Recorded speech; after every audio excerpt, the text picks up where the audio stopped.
Y bueno, pues como sabéis, pues estas jornadas se organizan por parte de la Universidad Popular y el Archivo Municipal, y gracias pues a gente, a investigadores como en este caso Iván María Jesús Morales, que pasan por el archivo en un momento dado y que bueno, pues empiezan con alguna investigación, con algún trabajo, y que luego pues vienen pues a estas jornadas pues para exponerlo, ¿vale?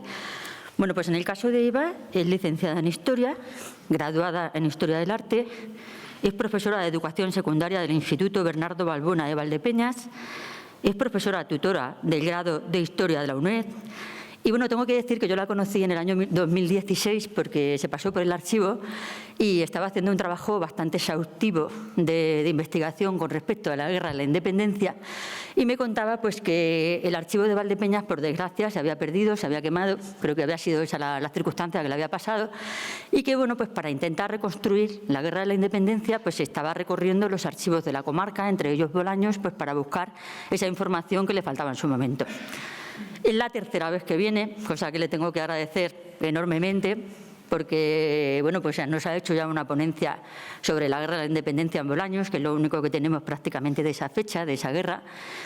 Nos ha hecho también un trabajo sobre la vida cotidiana en la Edad Moderna en Bolaños, eso fue en el año 2016, la de la guerra de la independencia en el 2018, y actualmente pues la que vamos a ver a continuación. Esto es lo que ella me ha pedido que diga, ¿vale? Porque le he pedido, digo, mándame un audio o algo y dime qué es lo que quieres que expliquemos sobre ti, que tengo que aprovechar para disculpar a Felipe, que tiene una reunión en Ciudad Real y que no ha podido asistir.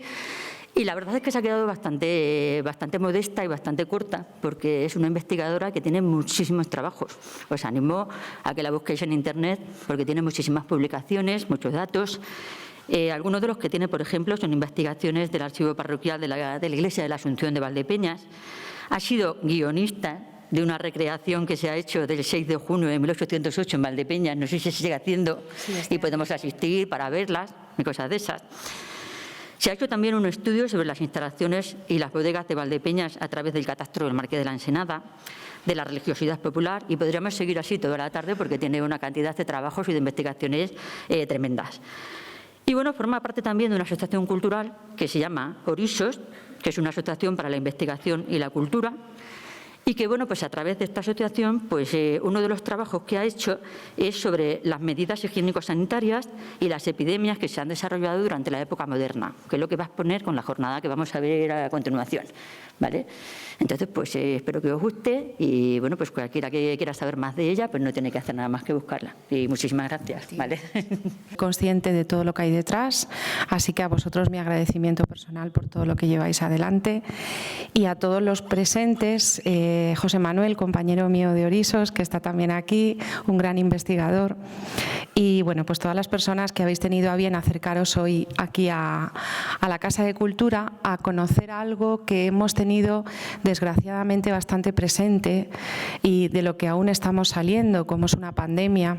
Y vamos a ver en ese periodo de los siglos XV al XVIII, lo que sería la Edad Moderna, cómo han evolucionado las principales pandemias históricas, pero el enfoque que le voy a dar en esta ocasión es cómo el ser humano, en momentos en los que con muchos menos medios higiénico-sanitarios de los que tenemos hoy, ha podido convivir con la enfermedad, formaba parte de la existencia, y cómo esa convivencia y esa supervivencia eran las dos caras de una misma moneda, ¿no? Vamos a ver esta aproximación a medio camino entre la historia, la sanidad, la ciencia, las medidas que se tomaron. Nos va a llamar la atención algunas de ellas, pero tenemos que tener siempre presente que el ser humano ha sido muy creativo en momentos de especial dificultad, ¿vale? Y finalmente haremos una reflexión sobre la última pandemia, lo que ha supuesto y lo que sigue suponiendo para nosotros salir y convivir con ella, y cómo no será la única. Desgraciadamente, pues el ser humano tiene que practicar la resiliencia, la capacidad de adaptación ante la dificultad, sobrellevar, como han hecho nuestros ancestros, esas dificultades pasadas y poder convivir, sobreponerse, sobrevivir y generar ese espíritu creativo, que, como decía Einstein, en la dificultad es cuando el espíritu creativo del ser humano, y en momentos de crisis más se acentúa, ¿no? Vamos a verlo a lo largo de distintos episodios. Quería empezar haciendo esta reflexión porque conocéis la historia de Boccaccio, del Decamerón. Bueno, hay un autor de principios del siglo XX, Waterhouse, en un cuento del Decamerón, donde nos habla de esta historia. Y allá por el siglo XV, bueno, desde finales del siglo XIV, en las ciudades italianas se expandió la peste negra, ¿no? Que fue una pandemia que ahora veremos. Era tal el grado de infección que se generaba por la ciudad y por todas las personas que convivían en la ciudad con escasas medidas de protección para la difusión de las pandemias, que Boccaccio nos habla de un cuento que surge porque unos habitantes de la Toscana, de Florencia, se van a vivir al campo, a una villa suburbana, y empiezan a contar historias para obviar, en cierta forma, dentro de ese momento ajeno a lo que estaba pasando en la ciudad, lo que en esta obra que tenéis ahí, en esas pinturas que vamos a ver también, estaba sucediendo, ¿no? Esa es la historia con la que comenzamos este recorrido por la Edad Moderna, desde esos siglos XV, XVI, XVII y XVIII. Pues, ¿qué objetivos tiene esta reflexión? En primer lugar, ver cómo la enfermedad ha sido fuente de avances sanitarios bastante importantes, de los que disfrutamos hoy. Cómo la Edad Moderna se corresponde con un periodo que se conoce como precientífico, entendiendo la explosión de la ciencia del siglo XIX, toda la ciencia de la observación y todas las vacunas, que vamos a ver una de ellas a finales del XVIII. Vamos a ver cuáles eran los vectores infecciosos, los que producían esas enfermedades que se diseminaban entre la población, pero que se desconocían en ese momento y que el siglo XIX saca a la luz, y las causas, la etiología de la enfermedad y los mecanismos de transmisión. Ya digo que es una reflexión a medio camino entre ese recorrido histórico, algunos aspectos de la ciencia, de la medicina y la sanidad. En la Edad Moderna hay una relación muy estrecha entre hábitos higiénicos y superstición, como veremos. También vamos a abordar el tema de la religión y de la muerte, porque formaba parte de la vida, igual que la enfermedad. Las distintas oleadas epidémicas que confluían en un mismo momento en distintas poblaciones, no era una sola, sino varias.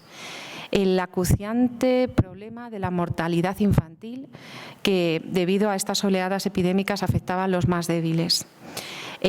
Algunas acepciones populares de cómo se conocía la enfermedad en el siglo XVIII, los llamaban morbos, accidentes, ahora veremos, y los grandes logros, porque vamos a terminar pues, con los primeros logros en el mundo de la vacunación, ¿no? En el siglo XVIII.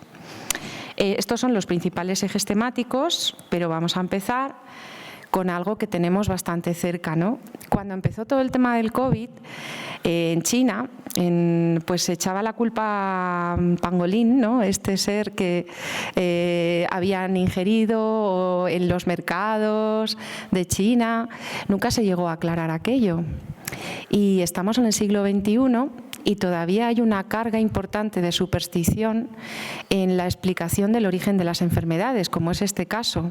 Estamos ya en un momento de avance científico importante en el que hay que invertir en ciencia y hay que seguir apostando porque es el futuro, pero todavía seguimos sin aclarar el origen de lo que ha sido el COVID. No sé si llegaremos a saberlo en algún momento.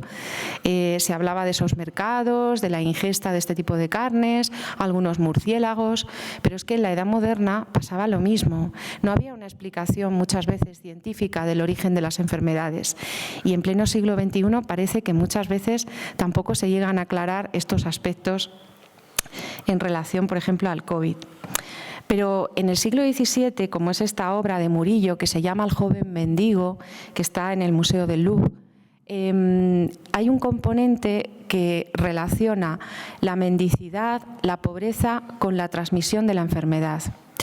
Y esto sí que tiene que ver con una organización social como es la de la sociedad moderna, el antiguo régimen, en la que los distintos estamentos estaban muy estratificados, había una separación muy rígida entre la base de la pirámide social con un importante componente de mendicidad, donde desgraciadamente la enfermedad y las pandemias campaban a sus anchas, ¿no?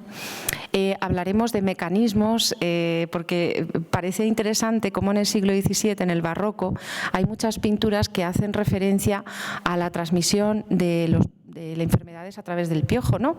Y cómo los niños se están quitando los piojos. Es un tema que para nosotros nos llama la atención que se represente tanto, pero es que realmente tenía que ser un problema social. Pero no solo los estamentos populares, mendigos, pobres, niños, sufrían estas enfermedades, porque si nos vamos a la cúspide de la pirámide estamental, al rey Sol, a Luis XIV, fijaros cómo influyen los hábitos higiénicos en la enfermedad. El médico del rey aconsejaba sobre el baño al monarca y le decía que, como había observado en él que tenía unos dolores de cabeza que nunca le había sucedido, pues no le insistió su médico personal mucho en el aseo diario o en el baño, que eran unos baños de agua caliente. Ya veremos ahora cuál es la teoría en relación a cómo los poros de la piel se dilatan y salen determinados efluvios del cuerpo y que no llega a ser del todo positivo tomar esos baños de agua caliente. Y estamos hablando del rey, del gran monarca absoluto de Francia, del rey Sol, de Luis XIV, donde su médico le aconseja que abandone esa costumbre del baño. O sea, que tiene que ver con el grupo social al que pertenece, pero también con la mentalidad. Y es que detrás de esa peluca y de esas camisas blancas se escondían los vectores infecciosos sin saberlo. Hemos hablado de los piojos. Vamos a hablar después de las aguas estancadas, de los mosquitos, de esas picaduras. Es lo que llamamos los vectores, los que transmiten la enfermedad. Los hábitos higiénicos no eran los que tenemos hoy. La nobleza, la monarquía, lavaba las partes visibles del cuerpo, se cambiaba constantemente de camisas, unas camisas blancas perfumadas, pero albergaba bajo las pelucas los vectores infecciosos, porque no había un sistema de saneamiento que evitara que también ellos pudieran contraer estas enfermedades. Recurriendo nuevamente al arte, en el Museo del Prado tenemos a Hieronymus Bosch, a El Bosco, y nos habla de algo que tenía que ser muy recurrente en la sociedad del siglo XV. Hay una tabla que se llama La extracción de la piedra de la locura. Si os fijáis en los personajes que aparecen en ella, El Bosco hace una ironía de la sociedad de su tiempo. Es el comienzo de la Edad Moderna, es un momento muy medieval en muchos aspectos como este, y está colocando al clero con un miembro del clero femenino con un libro sobre la cabeza, a un miembro del clero masculino pues también le ridiculiza con una especie de tocado sobre la cabeza y sobre todo con una bolsa donde tenía pues toda la riqueza que percibía con esta práctica. Era una práctica tremendamente peligrosa porque la superstición nuevamente decía que cuando una persona tenía algunos accesos de locura o algún grado de inestabilidad emocional o mental, era porque una piedra se albergaba en el interior del cerebro y había que hacer una incisión, imaginaros, sin ningún tipo de asepsia, sin ningún tipo de control con el material quirúrgico, ¿no? Y muchas veces esto, que forma parte de la superstición y la mentalidad colectiva, provocaba una inflamación, una hemorragia, que era peor el remedio que la enfermedad. O sea, empiezo con estas reflexiones sobre el mundo de la higiene, el mundo de la superstición, la religiosidad, porque forman parte del desconocimiento también de lo que realmente luego la ciencia ha arrojado luz, ¿no? A partir ya de la edad contemporánea. Y también interesante hablar de este oficio, los sangradores o barberos. Cuando habéis pasado por las peluquerías, por las barberías masculinas, veis que tienen este símbolo, que es como se llaman en inglés, ¿no? Le utilizan este término de el rollo del barbero, que tiene un color blanco, rojo y azul. Esto hoy en día los barberos pues solo se encargan de cortar el pelo, pero es que antiguamente eran sangradores. Y esos 3 colores hacen referencia a el paño blanco que se utilizaba en las sangrías. Vamos a hablar ahora de ellas, de las flebotomías o sangrías. Ellos ya sabían diferenciar entre arterias y venas, ¿vale? Y utilizan esos 2 colores, el azul, el rojo y el blanco del paño. Pues ese símbolo sigue estando presente en las barberías, en alusión a la antigua práctica de las sangrías por este oficio, que ya no lo tienen porque afortunadamente hay especialistas que se encargan de hacer este tipo de prácticas, que además, como veremos ahora, las sangrías se siguen haciendo, pero de una forma controlada, ¿vale?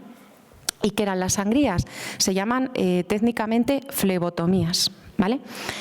Tenemos aquí, os voy a ir un poco entresacando en cada diapositiva porque hay muchos datos, pero hay una obra del siglo XVII y otra del siglo XVIII para que veáis el arco temporal de toda la Edad Moderna, cómo se escriben tratados sobre el arte de las flebotomías. Era muy practicado por estos barberos, sangradores.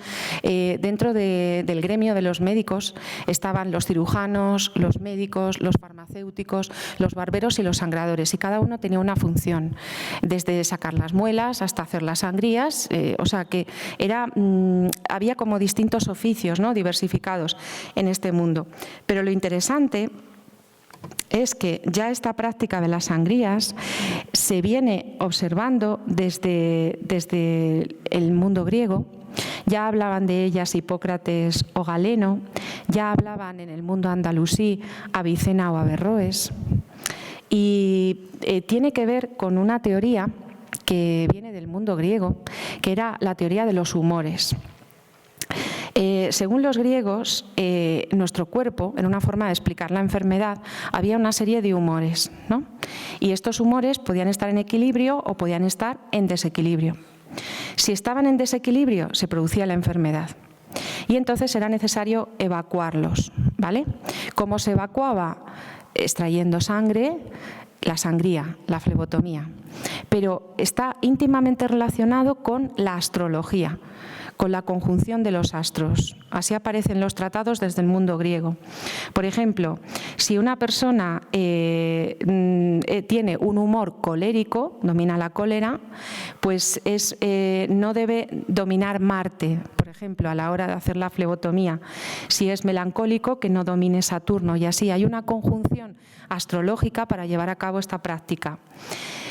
Ligado a los humores estaban los temperamentos, ¿no? Hoy lo llamaríamos los caracteres, pero antiguamente pues, el carácter, lo temperamental.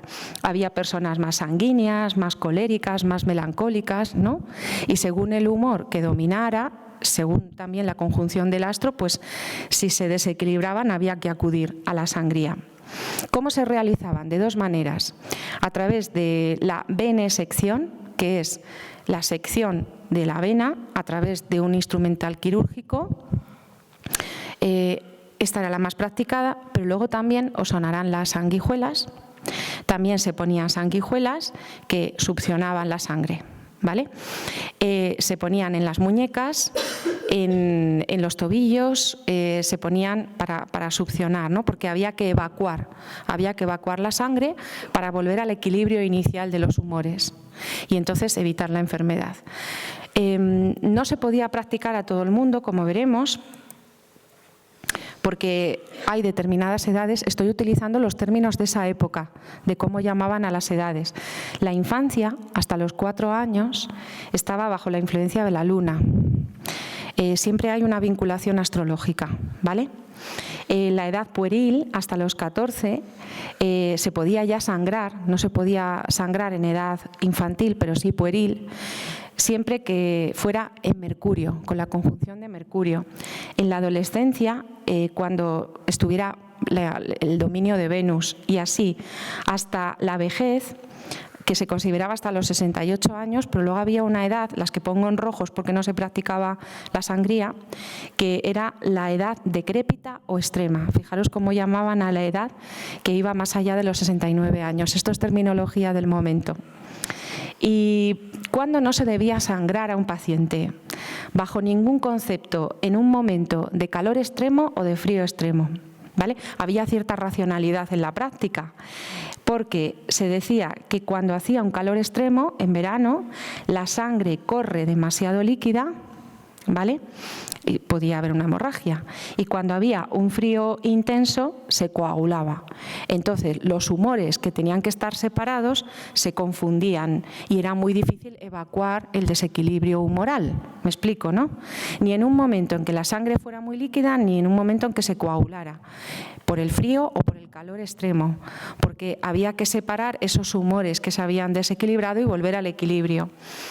Por tanto, en verano, en invierno y en otoño se desaconsejaba. Y es que la vida era muy frágil en estos años. Y os pongo una imagen, ¿no?, de esos momentos de la extrema unción, del viático, ¿no?, como los sacramentos y los testamentos nos hablan de los momentos previos al fin de la vida, ¿no?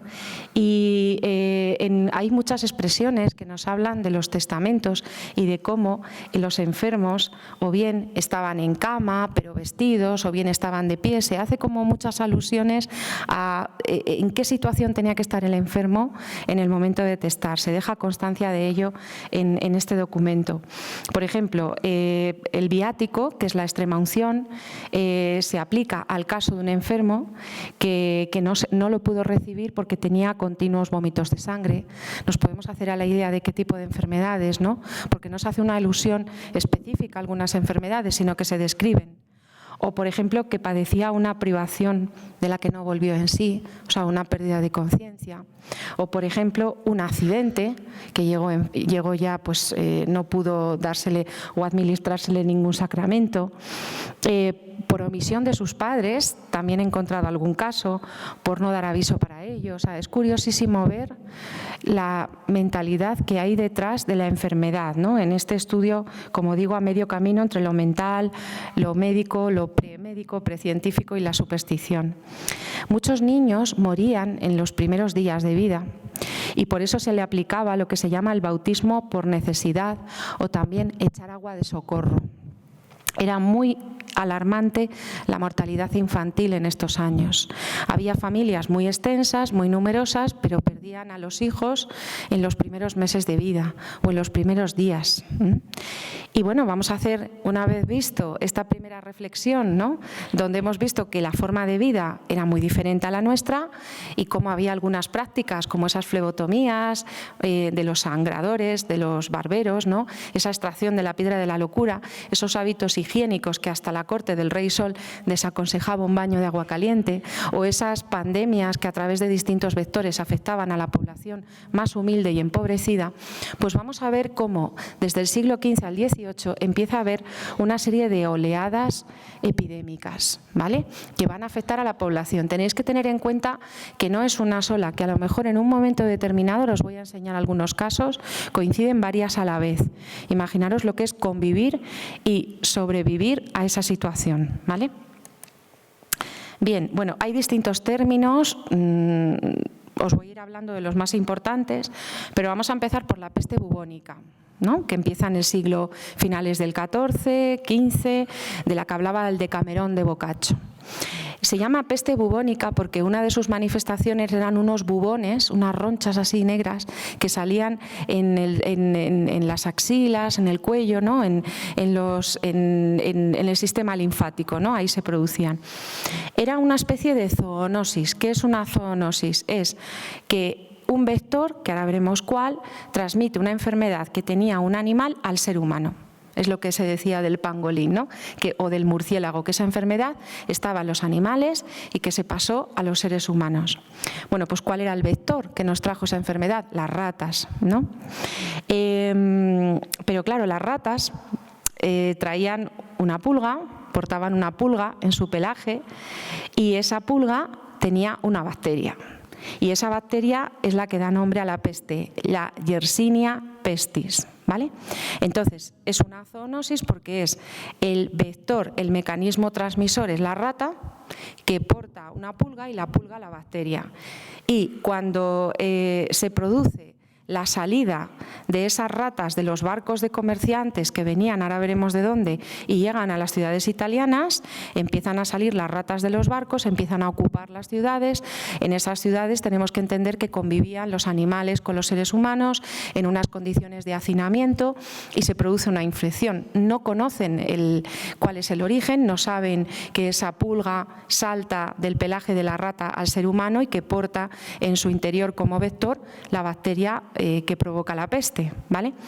Pero lo que está claro es que esos ganglios o bubones del sistema linfático se inflamaban y por eso se le llama la peste bubónica o la peste negra, en inglés la Black Death, y tiene dos variantes. La variante más conocida es la neumónica.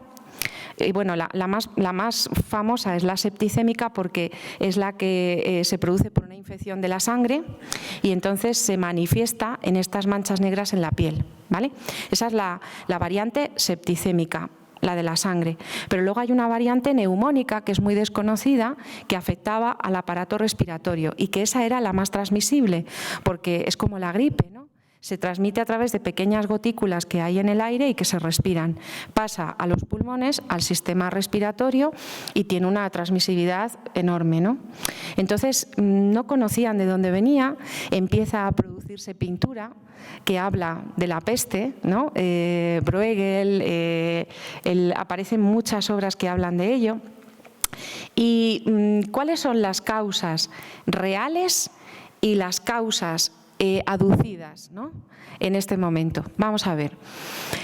Si yo os hablo ahora mismo de los miasmas, resulta extraño, ¿no? ¿Qué eran los miasmas? Se pensaba en la época que había una serie de efluvios, ¿no? Efluvios que emanaban de la tierra. La tierra se corrompía, ¿no? Era una corrupción de los elementos de la materia orgánica y que eso se emitía al aire bajo la forma de efluvios miasmáticos, miasmas, y que eso se inhalaba y que el ser humano se infectaba. Ahí está una de las razones aducidas en la época. Otra, la cólera divina, que forma parte de la mentalidad medieval y que siempre está de base en todas estas explicaciones.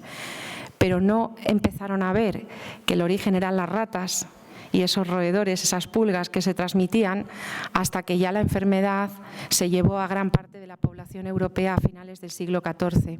Fue cuando se dieron cuenta que tenían que tomar determinadas medidas de distanciamiento social, fue cuando se quemaba la ropa de las personas infectadas, pero claro, por lógica, no por conocimiento científico, porque en ningún momento se pudo observar que esa bacteria, la Yersinia pestis, estaba en esa pulga, ¿no?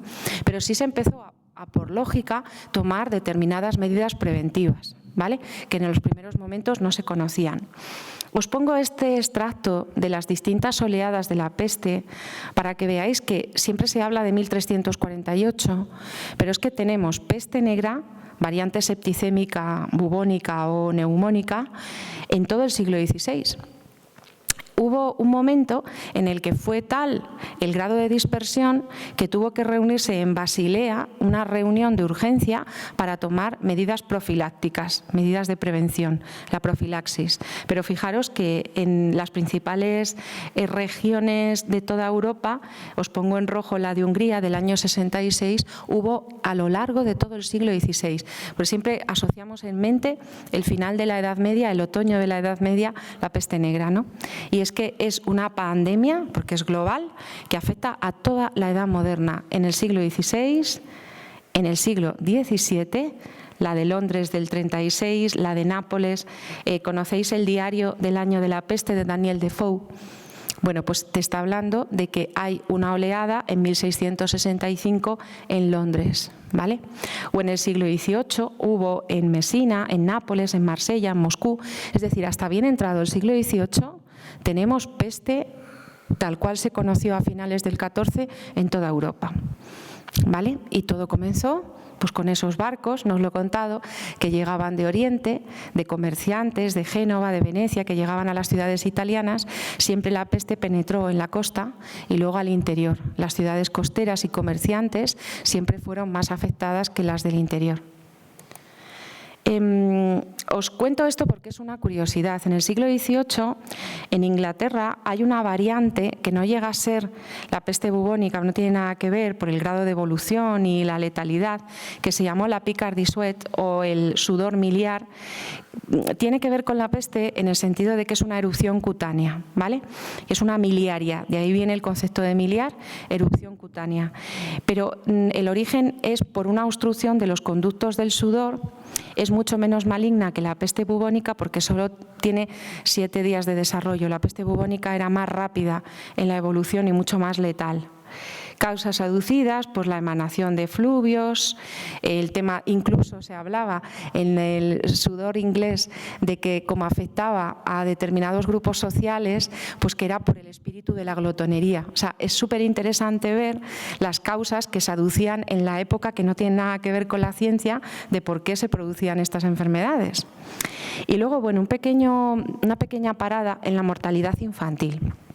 ¿Vale? Porque realmente los párvulos, los niños, muchas veces de padres inciertos, de incertis parentibus, de ahí viene lo de incertis, morían por muchas enfermedades, incluso eran entregados en las casas.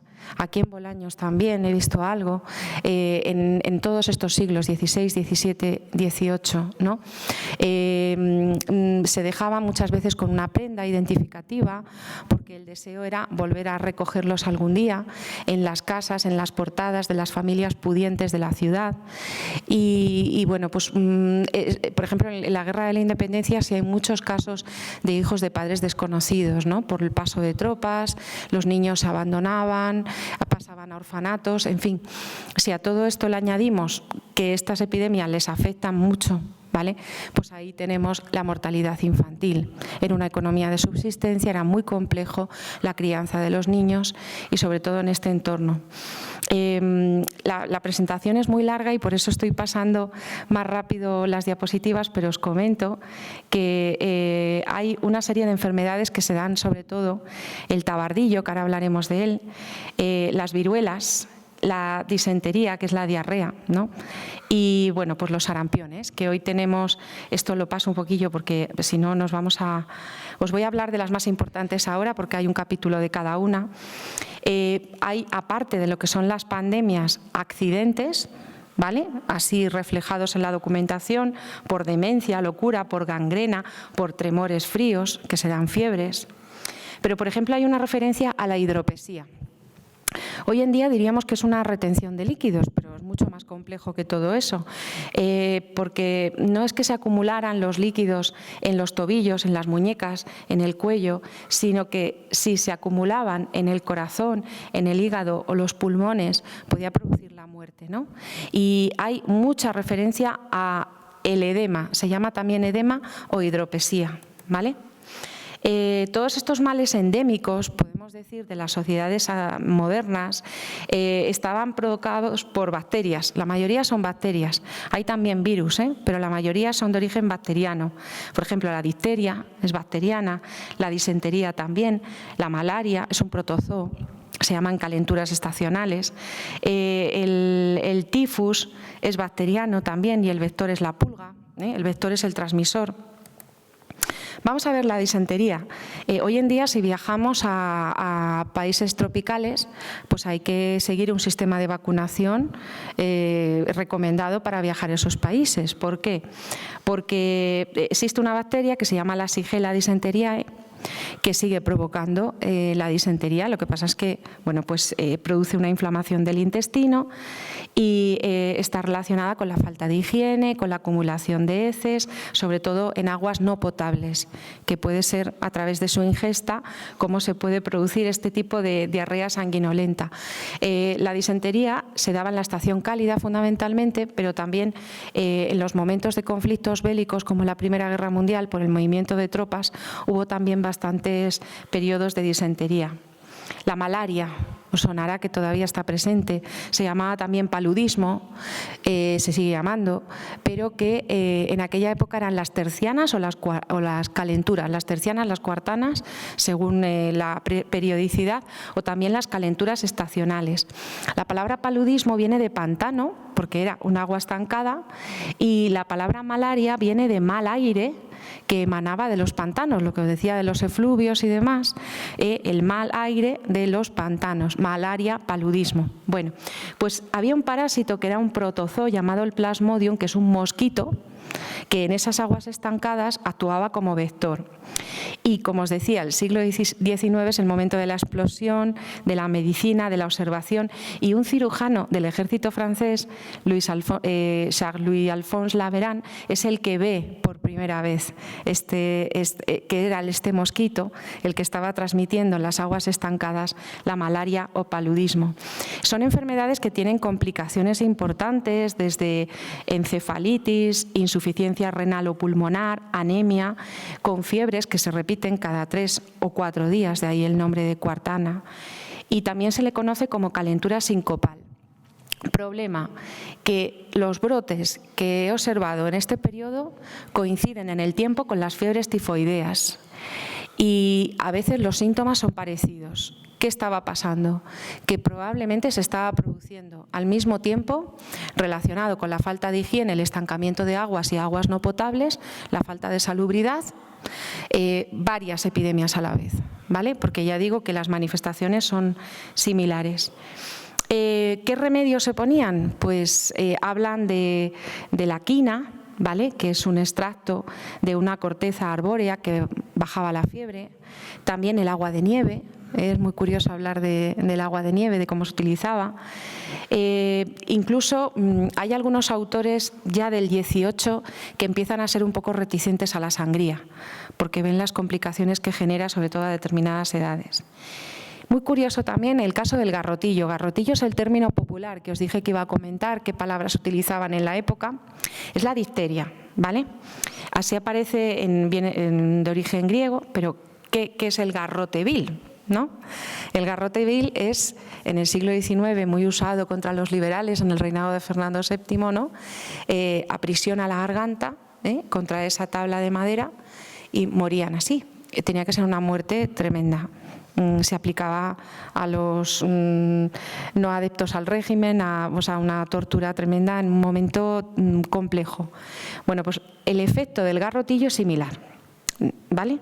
La sensación, por eso le pusieron ese término. Se llamaba también anginas membranosas y afectaba sobre todo a la población infantil, porque las fuentes hablan de muerte por sofocación. ¿Os dais cuenta lo que os digo del garrote, del garrotillo?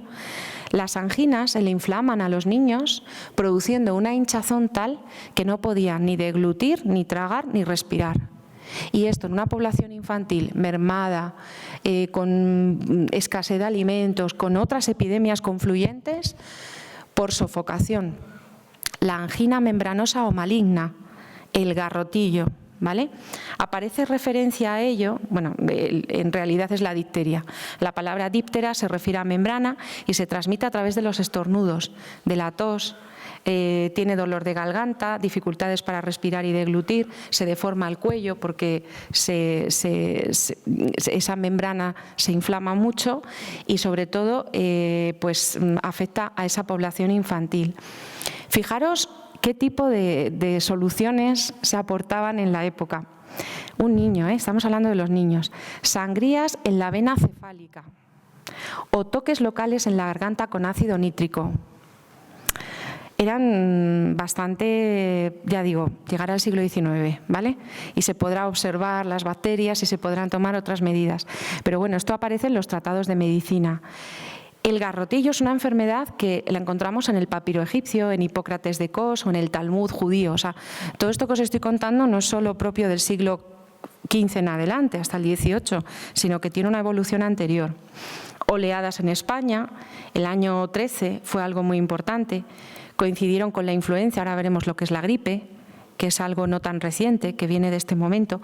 Y seguro que todos, o bien en el colegio, o bien en algún momento, nos hemos leído Fortunata y Jacinta, o hemos visto la serie de Mario Camus del año 80, ¿Vale?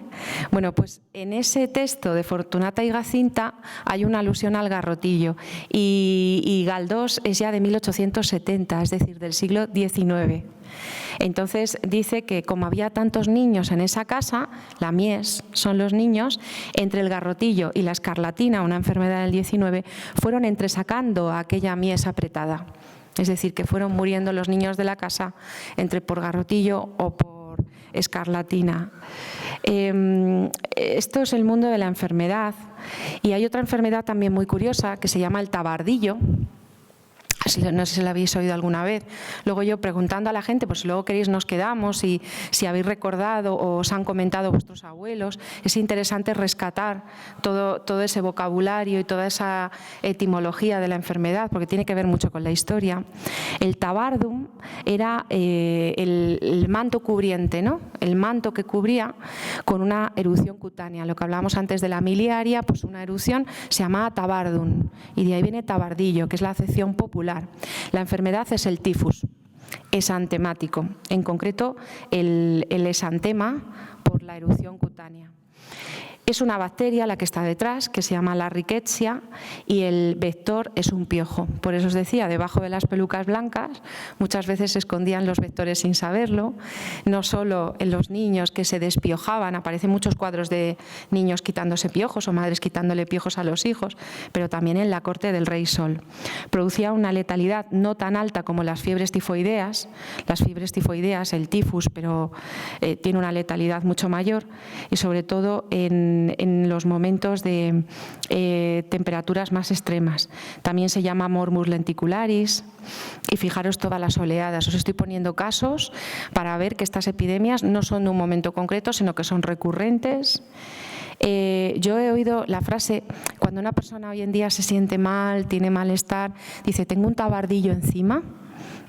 Y se está refiriendo pues, a una enfermedad que era una erupción cutánea que venía de estos momentos, las pintas en los virreinatos. Blas de Lezo, el marino, murió de tabardillo, ¿vale? Lo que os hablaba de los cuadros, de la pintura, donde aparece, por ejemplo, la madre en el siglo XVII con su niño quitándole los piojos, o esta de Murillo, ¿no? Es interesante ver a través de la pintura cómo era la forma de vida y las enfermedades que estaban afectando a la población en esos momentos. Luego vendrá la industria y vendrán métodos más de la Casa Metzer de Barcelona, como el anhídrido sulfuroso, o métodos para la desinfección como el formógeno, pero eso es otra historia, ¿vale? Ahora lo vemos en un periodo precientífico en el que no se podía observar ni siquiera cuál era, se podía intuir, se podía tomar una medida preventiva profiláctica, pero no se conocía la realidad. Y bueno, ya para terminar, las últimas enfermedades que os he seleccionado, la gripe.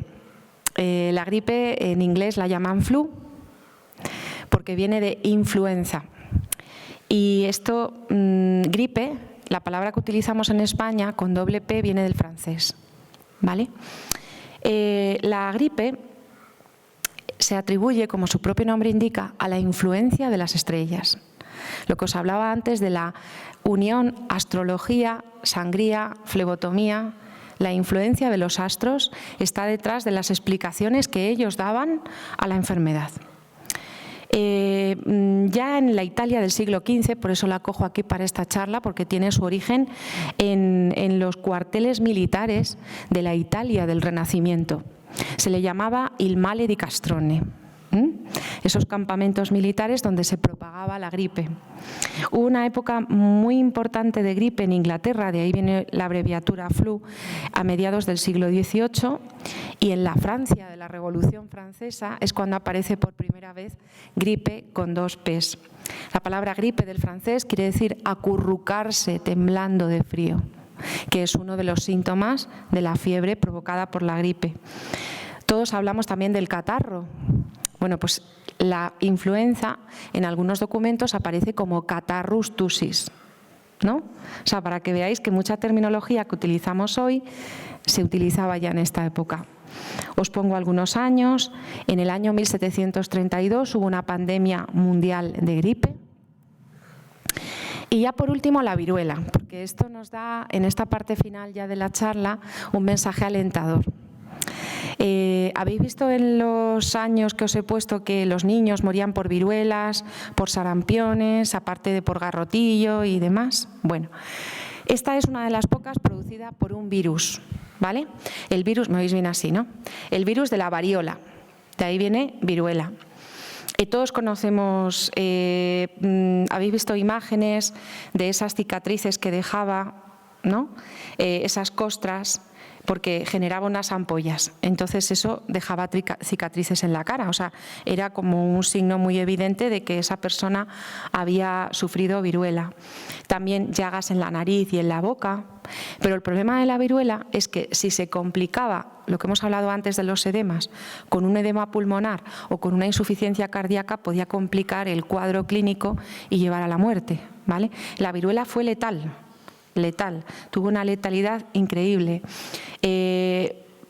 Además, se dispersaba a través del aire, las gotículas de tos o estornudos en suspensión, lo cual lo hace mucho más rápida de contagiarse. Y bueno, menos mal que hay vacuna, ¿no? La primera vacuna de la historia, la vacuna de la viruela, que la erradicó. Hubo varias pandemias, el rey Luis XV, por ejemplo, muere de viruela. Pero os quiero hablar de esta operación filantrópica de la vacuna que llevó a cabo un español y que erradicó la viruela gracias al sistema de vacunación. Se llamaba Balmis, la operación Balmis. Era cirujano de cámara de la corte del rey Carlos IV, el padre de Fernando VII, al que le pilla la guerra de la independencia. Bueno, la vacuna como tal de la viruela no la inventa un español, la inventa un inglés, ¿vale? Edward Jenner, que observa que cuando en las ubres de las vacas se produce esta infección, no les afecta tanto, no les afecta de forma tan virulenta, nunca mejor dicho.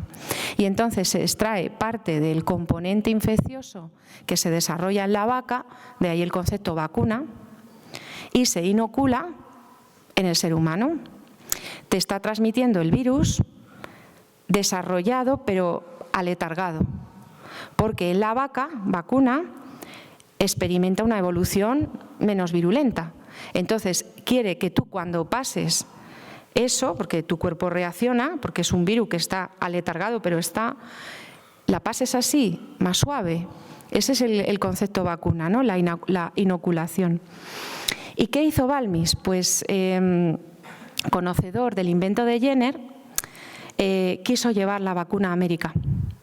Pero claro, no existía sistema de refrigeración para mantener las vacunas en buen estado y entonces se llevó a 22 niños, lo que os llamaba de los expósitos, de los inquertis, de un orfanato de La Coruña que estaba regido por María Pita, que ha aparecido en la prensa cuando Madrid y era La Coruña, ¿no? La rectora de la Casa de Niños Expósitos, de la que salieron estos 22 huérfanos, que fueron en 2 meses de travesía en un barco, llevando en su cuerpo inoculada la vacuna. Eran vacunas vivas, ¿no? En su cuerpo se mantenía viva la vacuna. Y cuando llegaron a América y a Filipinas, que también llegó, se pudo llevar, gracias a Francisco Javier Balmis y a Joseph Salvani, la colaboración de ambos, a principios del siglo XIX a Américas y a Filipinas, y erradicar algo que hubiera sido letal para la humanidad. Hablábamos de la peste negra, pero es que la viruela fue tremenda. Y esto fue un gran avance para la humanidad, igual que lo sigue siendo todo lo que es inversión en investigación y en medicina.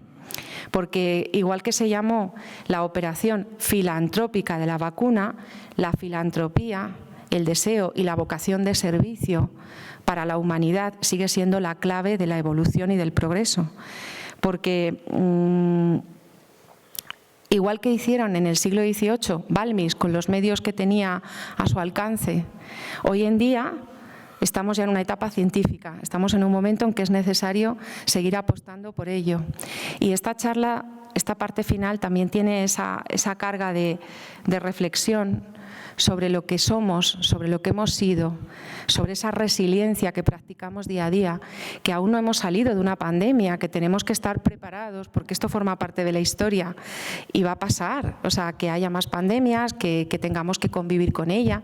No podemos evitar lo que la historia en su libro nos va a ir desentrañando, tenemos que convivir con ellos, igual que en situaciones mucho más complejas, como habéis podido ver, y con muchos menos medios y con más desconocimiento y sin los mecanismos de observación y el conocimiento que tenemos hoy, pudieron sobrevivir y remontar varias oleadas pandémicas confluyentes. Esa operación Balmis que todos sabemos que se llevó a cabo en el COVID, donde todas las fuerzas de seguridad del Estado se pusieron de acuerdo durante los momentos de confinamiento, es un ejemplo más de filantropía. Y en esa línea va esta reflexión, conectar pasado y presente, conectar ese espíritu humano que nos une a nuestros ancestros y a su capacidad de superación, y cómo a través del conocimiento y la apuesta por la investigación y la solidaridad, que eso también lo hemos puesto en práctica en estos años previos, que nos han separado desde la última charla en la que estuve aquí hasta hoy, y que me siento agradecida a todos los que estamos aquí y la practicamos día a día, solo con vuestra presencia y vuestro interés, lo que podemos hacer por los que nos rodean. Así que muchas gracias a vosotros.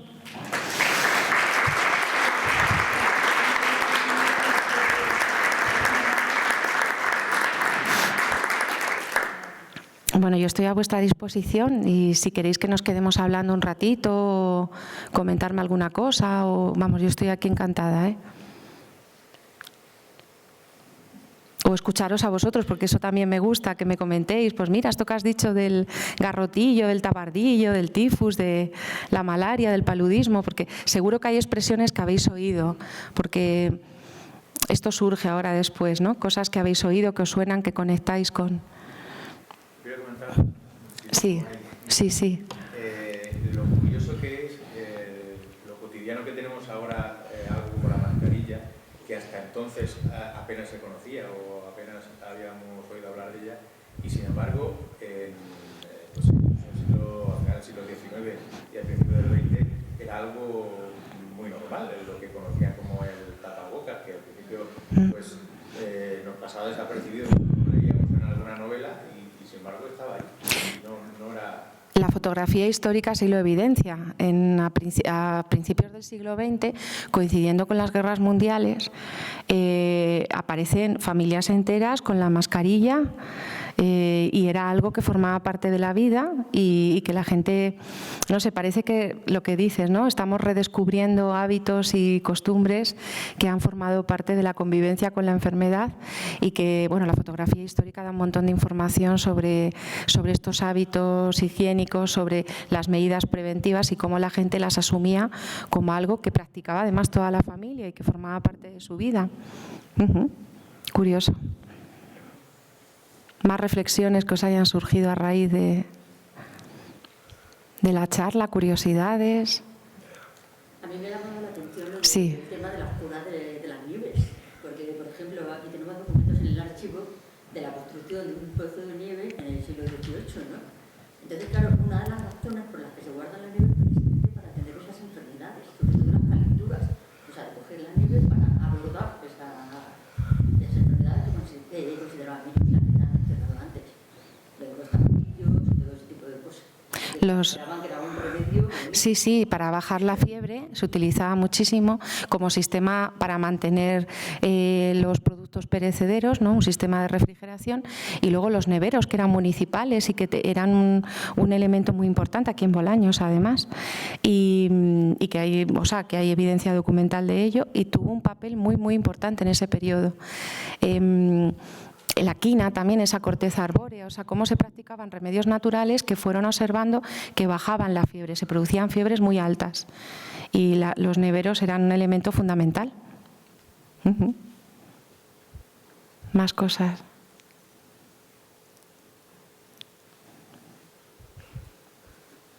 Bueno, os ha hecho reflexionar y recordar cosas que todavía tenemos muy presentes, ¿eh? Esto está conviviendo con nosotros, sobre todo. Yo creo que también esta pandemia nos ha hecho sensibilizarnos ante el valor de lo cotidiano. y el valor de lo que tenemos cerca y cómo cuidarlo. Porque, como os comentaba, en estas épocas de la edad moderna la vida era muy frágil. Pero la vida siempre es frágil, quiero decir, ahora tenemos más medios, pero precisamente por su fragilidad merece la pena cada cosa que hacemos, porque es frágil. Y todo lo que hacemos es en beneficio de fortalecernos. Y la solidaridad grupal es muy importante, muy importante. La sensibilización, la capacidad de apoyarnos, porque esto forma parte de la vida, igual que ha formado parte de la historia. Bueno, pues si queréis ahora yo me quedo un ratito y hablamos y encantada.